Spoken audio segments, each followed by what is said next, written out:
পাক ক্রিকেটের সদর দফতরে এখন খুশির জোয়ার। কেন জানেন? কারণ পাকিস্তান সুপার লিগ পিএসএল এখন আর ছোট্ট নেই, সে এখন বেশ হৃষ্টপুষ্ট হয়ে ৮ দলের মেলায় পরিণত হয়েছে। শিয়ালকোট আর হায়দ্রাবাদ নতুন দুই অতিথির আগমনে পিসিবি কর্তাদের মুখে এখন চওড়া হাসি, কিন্তু সেই হাসিতে কিছুটা কি বিষাদও মিশে আছে। কারণটা ওই ইন্ডিয়ান প্রিমিয়ার লিগ আইপিএল, আর সেখানে বিশেষ করে দুই নাম ঋষভ পন্থ আর শ্রেয়াস আয়ার।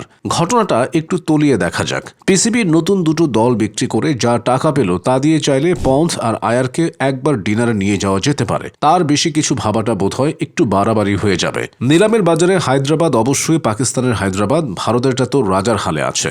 বিক্রি হয়েছে ৫৫,৫৭,০০,০০০ টাকায়, আর শিয়ালকোট ফ্র্যাঞ্চাইজি বিকিয়েছে ৫৮,৩৮,০০,০০০ টাকায়। অর্থাৎ নতুন দুই দল বেছে পিসিবি ঘরে তুলেছে মোটে ১১৩,৯৫,০০,০০০ টাকা। এবার একটু আইপিএল এর ক্যালকুলেটরটা হাতে নিন। পাঞ্জাব কিংসের মালিক প্রীতি জিন্তা শ্রেয়াস আয়ারকে বছরে দেন ২৬,৭৫,০০,০০০ টাকা। ওদিকে লখনৌ সুপার জায়ান্টস ঋষভ পন্থের পকেটে ঢোকায় ২৭ কোটি টাকা। এই দুজনের বেতন যোগ করলে দাঁড়ায় ৫৩,৭৫,০০,০০০ টাকা। মানে আইপিএল এর মাত্র দুজন ক্রিকেটারের যা পারিশ্রমিক তা দিয়ে আস্ত একটা পাকিস্তান সুপার লিগের দল কেনা সম্ভব। মাত্র ২.৫ কোটি টাকা পকেটে থাকলে আপনিও বলতে পারতেন, ভাই পন্থ শ্রেয়সকে পরে নাও, আগে আমার কাছে হায়দ্রাবাদ ফ্র্যাঞ্চাইজিটা প্যাক করে দাও। ব্যাপারটা অনেকটা এমন যে আপনি একটা আইফোন প্রো ম্যাক্স কিনতে গিয়ে দেখলেন সেই টাকায় একটা আস্ত সেকেন্ড হ্যান্ড মারুতি সুজুকি গাড়ি পাওয়া যাচ্ছে। শিয়ালকোটের দাম তো দুই ভারতীয় ক্রিকেটারের বেতনের থেকে মাত্র ৪,৬৩,০০,০০০ টাকা বেশি। আইপিএল এর বাজারে ৪-৫ কোটি টাকা মানে হচ্ছে এমন একজন ক্রিকেটার যাকে হয়তো অর্ধেক ম্যাচ রিজার্ভ বেঞ্চে বসে তোয়ালে বই কাটাতে হবে।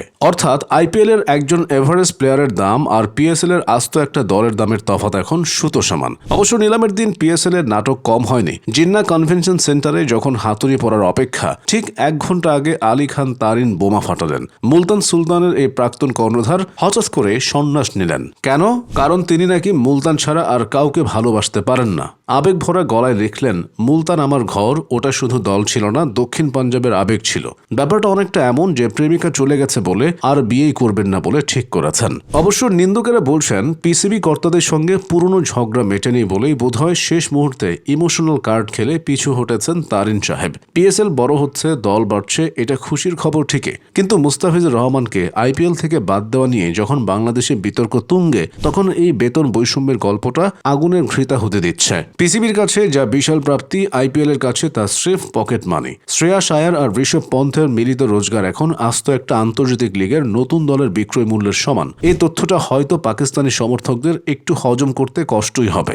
আসলে ক্রিকেটের দুনিয়াটা অদ্ভুত। কেউ আস্ত একটা সাম্রাজ্য কিনছেন, আর কেউ সেই টাকায় স্রেফ একটা মরশুম ব্যাট বল হাতে দৌড়াচ্ছেন। পিএসএল হয়তো ভবিষ্যতে আরো বড় হবে, কিন্তু আপাতত পন্থ আর আয়ারের বেতনের ফিগার দেখে পিসিবি কর্তাদের দীর্ঘশ্বাস লুকানোটা বেশ কঠিনই হবে। শিয়ালকোট আর হায়দ্রাবাদ এখন মাঠে কেমন খেলে সেটাই দেখার। তবে মাঠের বাইরে দামের লড়াইয়ে তারা যে পন্থ শ্রেয়সের কাছে হেরেও জেতার গল্প লিখে ফেলল, তা নিয়ে নেট পাড়ায় ট্রোল আর মিমের অভাব হবে না।